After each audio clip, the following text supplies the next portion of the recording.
आज हम लोग पढ़ेंगे फूल के भाग के बारे में। तो मुख्य रूप से फूल के 4 भाग होते हैं। पहला भाग होता है बाह्य दलपुंज, दूसरा भाग होता है दलपुंज,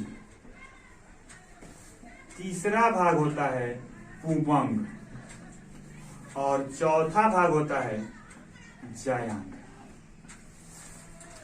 बाह्य दलपुंज, जब कोई भी फूल कोढ़ी के रूप में रहता है, कोढ़ी देखा था ना, जब कोई भी फूल कोढ़ी के रूप में रहता है, ऐसा बंद रहता है तो उसके वो हरा कलर का एक परत रहता है। गुड़हल का फूल ले लो, चाहे किसी भी फूल ले लो, गुलाब का फूल ज्यादा तो देखता है, इसमें ऐसे पैक रहता है, हरा कलर का होता है। जैसे जैसे ये खुलता है ये बाह्य दलपुंज नीचे की तरफ आ जाता है। ठीक है, किसी भी फूल में बाह्य दलपुंज का कलर कैसा होता है? हरा होता है। अब देखो, जो फूल का डंटी होता है ना, ये डंटी, इसको बोलते हैं वृंत। ये फूल का भाग नहीं है, ये तो डंठल है उसका। इसके ऊपर जैसे फूल फुलाता है तो बाह्य दलपुंज ऐसे लटक जाता है दोनों तरफ से। ठीक है, तो बाह्य दलपुंज का काम क्या है कि जब फूल कोढ़ी में रहता है तो उसकी रक्षा करता है। ये बात ध्यान देना कि किसी भी फूल में जो बाह्य दलपुंज होगा किस रंग का होगा? हरे रंग का होगा, उसका कलर नहीं चेंज होगा। उसके ऊपर, ठीक ऊपर यहाँ पर फूल में होता है पुष्पासन। फूल में क्या होता है? पुष्पासन। उसी पर फूल का आधार रहता है। अगर हम पुष्पासन को तोड़ देंगे तो पूरा फूल टूट के बिखर जाएगा। उसके ठीक ऊपर आइए आप यहाँ देखते हैं, जो फूल फुलाता है, मान लीजिए कोई भी फूल फुलाया, गेंदा का फुलाया, चाहे गुलाब का फुलाया, तो उसको कलर हम लोग कैसे पहचानते हैं या कैसे उसको सूंघते हैं? सूंघते हैं ना, तो जिस चीज को सूंघते हैं ना, चाहे जिसका कलर देखकर उसका कलर बताते हैं। जैसे गुलाब का फूल कैसा होता है? गुलाबी होता है। अड़हुल का फूल कैसा होता है? लाल होता है। तो क्या देखकर बताते हैं? उसके दलपुंज को देखकर हम लोग बताते हैं कि फूल कैसा होता है। दलपुंज का कोई काम नहीं है। दलपुंज का बस यही काम है कि वो कीड़े को, मकौड़े को, मधुमक्खी को, गन्हौरा को अपनी ओर आकर्षित करता है।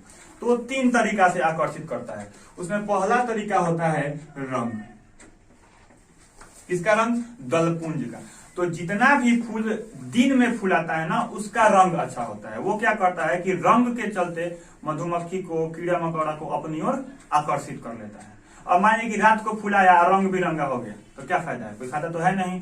तो जितना फूल दिन को फुलाता है ना, उस सबका रंग बहुत अच्छा होता है। दूसरा होता है सुगंध।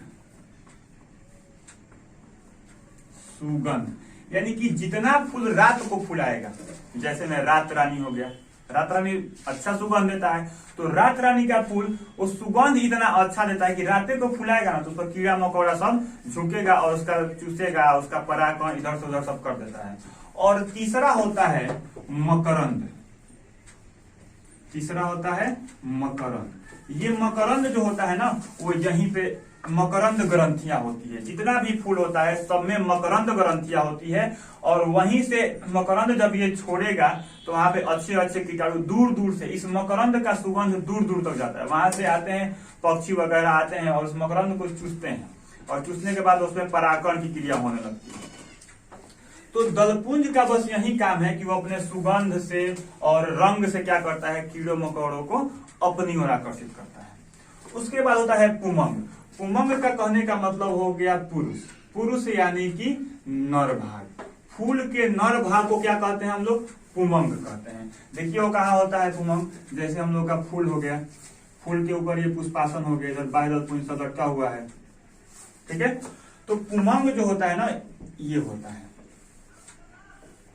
ऐसे होता है पुमंग, पतला पतला डंठल की तरह, एकदम सुई की तरह एकदम पतला पतला होता है। और उसके ऊपरी छीरे पर, ऊपरी छोर पर ये परागकोष लगा रहता है। सारे फूल में ये पुमंग जरूर होते हैं, बिना पुमंग का कोई फूल नहीं होता है।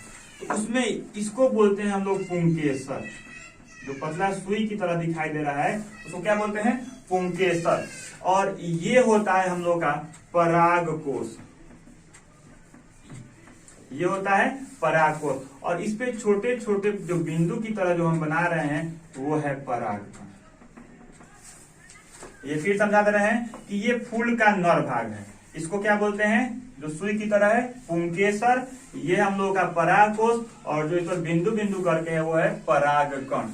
तो ये पुमंग जो है वो फूल का नर भाग है। दूसरा होता है जयांग। जयांग मतलब होता है मादा भाग। फूल के मादा भाग को क्या बोलते हैं? जयांग बोलते हैं।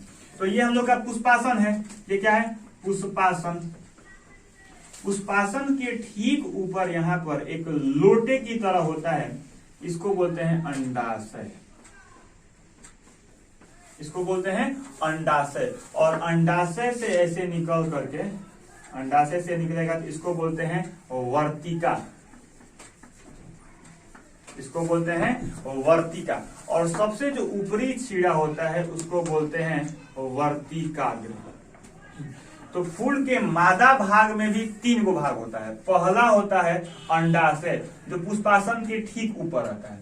इसके ठीक ऊपर यहां से यहां तक जो दिखाई दे रहा है नली की तरह, इसको बोलते हैं वर्तिका। और जो सबसे ऊपर ये है, इसको बोलते हैं वर्तिका।